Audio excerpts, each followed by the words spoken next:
I knew something was wrong the moment my 6-year-old son Noah stopped decorating his Christmas card and quietly asked me, "Mom, did Grandma and Grandpa forget my name?" I didn't know how to answer him. The invitation they sent said, "No children allowed at Christmas dinner." I thought it was a strange new rule, but I trusted my parents until I arrived at their house and saw something that made my heart drop. My sister's 3 children were sitting beside the Christmas tree, wearing matching pajamas, opening gifts, and laughing with my family.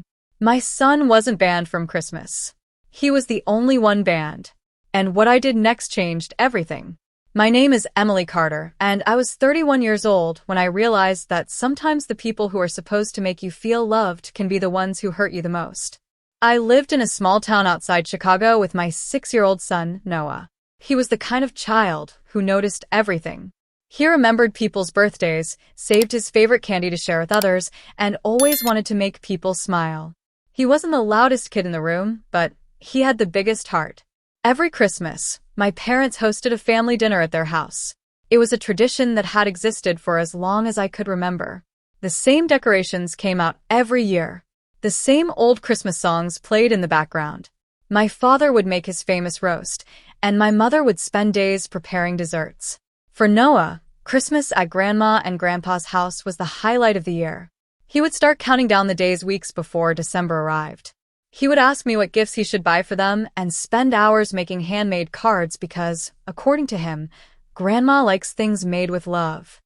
That year, everything seemed normal at first, until I received the invitation. My mother sent me a message with the details for Christmas dinner. The date, the time, and the usual family instructions were all there. But at the bottom was one sentence that made me stop. Adults only. No children under any circumstances. I stared at those words for several minutes. At first, I thought it had to be a mistake. Maybe they were trying to say something else. Maybe there was a misunderstanding. My parents loved Noah. At least, that's what I had always believed. When Noah saw me looking at the invitation, he immediately became excited. "Is that Grandma's Christmas party?" he asked. I forced a smile. "Yes, buddy." "Can I wear my Christmas sweater?" My heart sank. I didn't know how to tell my little boy that the people he loved might not want him there. I decided not to jump to conclusions.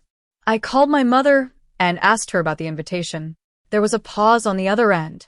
A pause that lasted just a little too long. "Emily," she finally said, "it's not a big deal. We just think it would be better this way." "Better for who?" I asked. She avoided answering. "Your son is young. He won't understand. We just want a peaceful evening." That sentence bothered me more than anything else, because Noah wasn't a problem to solve. He was my son. And I needed to know why my parents had decided he was the one person who didn't belong at Christmas. I couldn't ignore the feeling that something wasn't right. For the next few days, my mother's words kept replaying in my head. "Your son is young. He won't understand." But I understood. What confused me was that my parents had never actually explained what Noah had done wrong. They didn't mention bad behavior. They didn't mention any problem.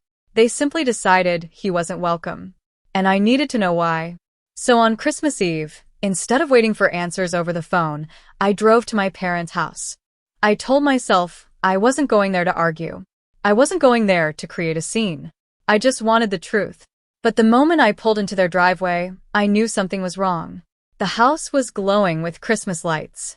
The windows were covered with decorations Noah had always loved. I could hear music playing inside and see shadows moving around the living room. For a moment, I felt relieved. Maybe they had changed their minds. Maybe they realized they had made a mistake. I walked toward the front door and knocked. My mother opened it with a surprised expression. "Emily, what are you doing here?" I looked past her shoulder, and my heart stopped. There was my sister Olivia, and sitting beside the Christmas tree were her 3 children. They were wearing matching Christmas pajamas. They were laughing, opening presents, and eating cookies from the plate my mother always made every year. Everything looked exactly like the Christmas Noah had dreamed about. Except Noah wasn't there. I looked back at my mother. "Mom, I thought children weren't allowed." The room became silent. My sister stopped smiling. My mother looked uncomfortable. Emily, don't make this into something it isn't. I couldn't believe what I was hearing. So the rule wasn't about children? Nobody answered. I looked at my sister's kids running around the room. Then what was it about? My father finally spoke. Olivia's children are different.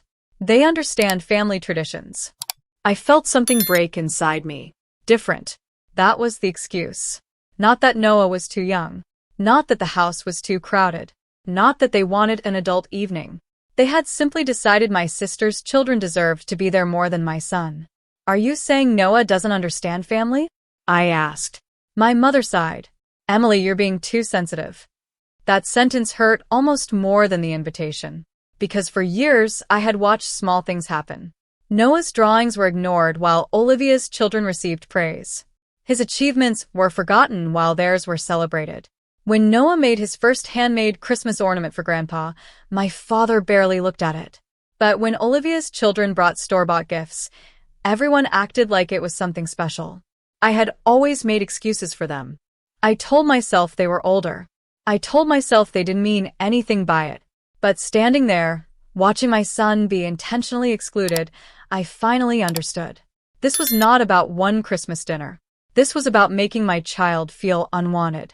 I took a deep breath and looked at my parents. You know what hurts the most? I said quietly. Noah still loves you. He was excited to give you his Christmas gift. Nobody spoke. I picked up my coat. If my son isn't welcome in your home, then neither am I. My mother looked shocked.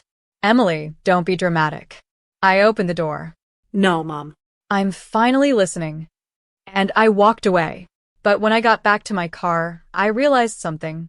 I couldn't let Noah remember Christmas as the day his grandparents rejected him. I had to show him that being unwanted by some people didn't mean he wasn't loved. When I got home that evening, Noah was sitting on the couch wearing his favorite Christmas pajamas. He had his little handmade gift wrapped in his hands, waiting for the moment when he could finally give it to Grandma and Grandpa. The second he saw me, he smiled. Mom, did Grandma like my present? That question almost broke me. Because he wasn't angry. He wasn't blaming them. He was still thinking about making them happy. I sat beside him and held his hand. Buddy, Grandma and Grandpa made a mistake. He looked at me carefully. Are they mad at me? I swallowed the lump in my throat. Noah, listen to me. Sometimes adults make choices that are wrong. But that doesn't mean there is anything wrong with you. He looked down at his gift. I just wanted to make them something. I know, I said. And that's what makes you special. That night, I made a decision. I refused to let one painful moment become Noah's Christmas memory. So the next morning, instead of sitting at home feeling hurt, I took him somewhere completely different. I took him to a community Christmas celebration downtown. Every year, a local organization hosted a holiday event for families who needed a little extra kindness during the season. There were decorations everywhere. Children were laughing. Volunteers were handing out presents. Families were sharing food and celebrating together. At first, Noah was quiet. I think he was still trying to understand why his own grandparents didn't want him there. But then a volunteer handed him a small gift and asked if he wanted to help deliver presents to younger children. His entire face changed. That was the Noah I knew. Within minutes, he was smiling, carrying boxes, helping other kids, and wishing everyone a Merry Christmas. Watching him that day taught me something important. My parents had spent their Christmas trying to decide who belonged. But Noah was showing everyone what Christmas was actually supposed to be about. Love. Kindness. And making people feel seen. A few days later, my mother called. Her voice sounded different. She apologized. She said she had made a terrible mistake and that she missed Noah. I listened, but I didn't forget. I told her, Mom, an apology is important. But a child should never have to wonder if his own family wants him. Trust doesn't disappear in one moment, and it doesn't come back with one apology. Months later, Noah still remembered that Christmas. But not because his grandparents rejected him. He remembered the day he helped other children smile. He remembered feeling loved. And that's what mattered. Because that Christmas, my son lost the grandparents he thought he had. But he gained something even more important. He learned that his worth was never decided by who invited him to dinner. It was decided by the people who chose to love him.